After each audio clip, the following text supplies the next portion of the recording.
jours. Autre vote, à 10 jours de la présidentielle américaine, les candidats jettent toutes leurs forces dans la course. Et chaque camp brandit ses égéries. Michelle Obama va s'afficher avec Kamala Harris dans le Michigan pour les démocrates.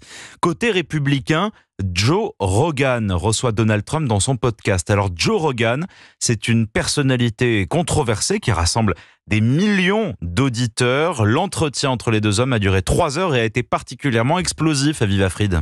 Oui, Donald Trump s'est lancé dans des méandres, allant du QI de Kamala Harris à l'existence possible de martiens, en passant par les baleines rendues folles par les éoliennes.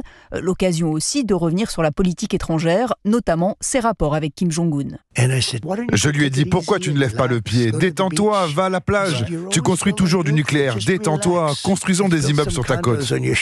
Les propositions concrètes, comme celle d'abandonner l'impôt sur le revenu, se sont retrouvées noyées dans ce flot de paroles face à un Joe Rogan un peu étonné.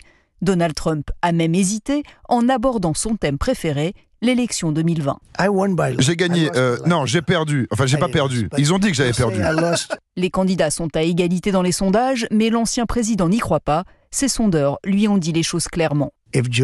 Si George Washington revenait avec Abraham Lincoln comme vice-président, il ne pourrait pas vous battre.